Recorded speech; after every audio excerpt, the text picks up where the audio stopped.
want to get right to Admiral Dennis Blair, the former director of national intelligence, who's now associated with the Securing America's Future energy program. And we want to talk, first of all, on the big Afghanistan speech. We're going to hear tonight from the president. What is your take on this? Can we declare success on this war with what the president's going to outline tonight?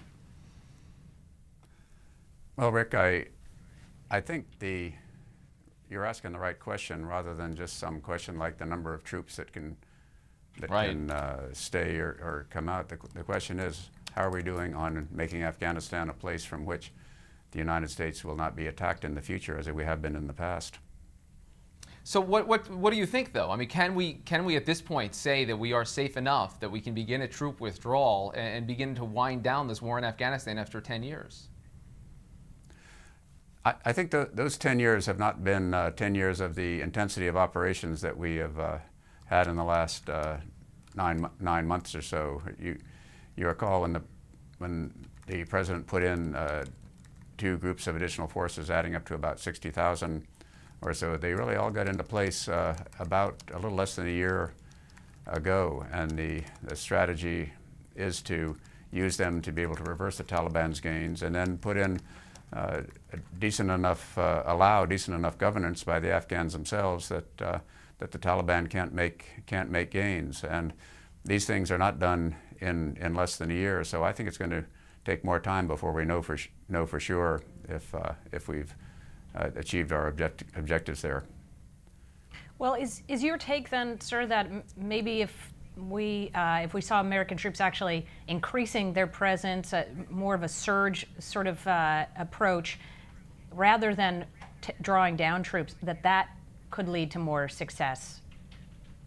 Well, I think what you have to judge it on, Amy, is not by numbers of troops, but are the people in the different parts of Afghanistan where we have established security seeking or receiving justice, are they able to make a decent living so they're not just depending on handouts? Are their schools opening? So it's really those indicators that are the indicators of long-term success. And I'm not in office now and not reading the inside reports, but I think the American people are owed a report on whether there's progress in the right direction there. And based on what I see, based on what I read, we are making progress. And so I think we need to sustain that. A few thousand troops, more or less, is really not the issue. The issue is, are we bringing Afghanistan to a place where it can govern itself safely?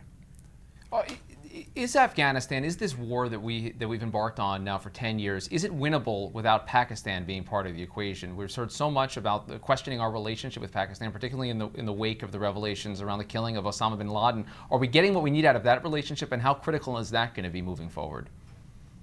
That's a key question. Ultimately, we cannot Afghanistan cannot be stable without Pakistan being stable on its side of the border. The cooperation so far with Pakistan has been not what we would like to have had, and has not been enough to really turn the tide there. So I think it is something that we have to keep pressure on with Afghanistan with Pakistan in the future, while we're working with the Afghanistan government on their side of the border. Let's talk a little about the work that you're doing on energy now. Securing America's Future Energy is the name of the coalition that you're involved in. What's the point here? What's the connection between energy and national security? Oh, it's the big connection. The high and increasing prices of oil that we're seeing and that we're likely to see in the future are just undermining this country's national security.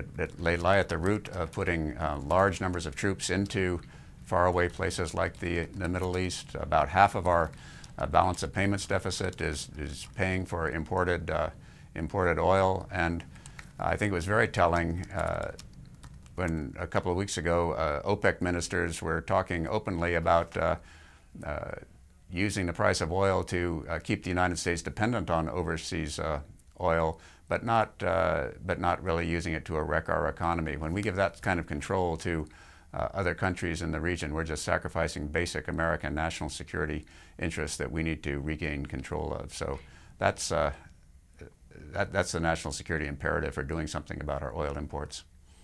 Well, you know a little bit about what goes on the Hill. Is there the political will, though, for a comprehensive energy policy? I think that of the issues that the Hill is dealing with, energy is the one that is perhaps the most bipartisan. Right after this last set of congressional elections, you saw both Senator McConnell and the President agreeing that this is an area that we could move forward on together. Bills have been introduced in both houses which would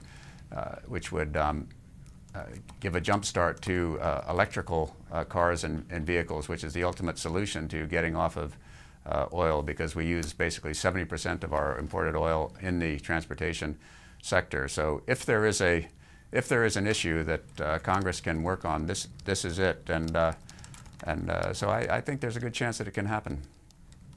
And it would mean a real bipartisan solution to this. I mean, what would the critical underpinnings have to be beyond more oil exploration domestically? What would we be talking about in terms of the broad framework for something that really works?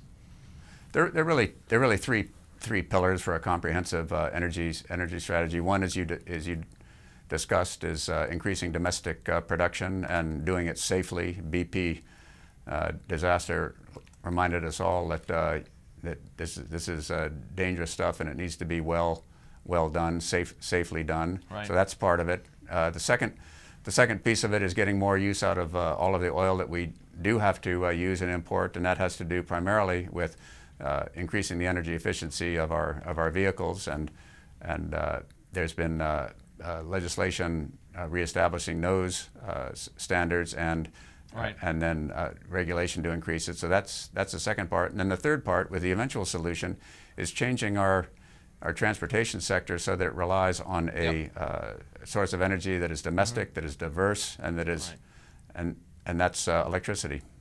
A lot to get through there. Admiral Dennis Blair, former Director of National Intelligence, thanks for being here on Top Line. Really appreciate it. Okay, good to see you, Rick and Amy.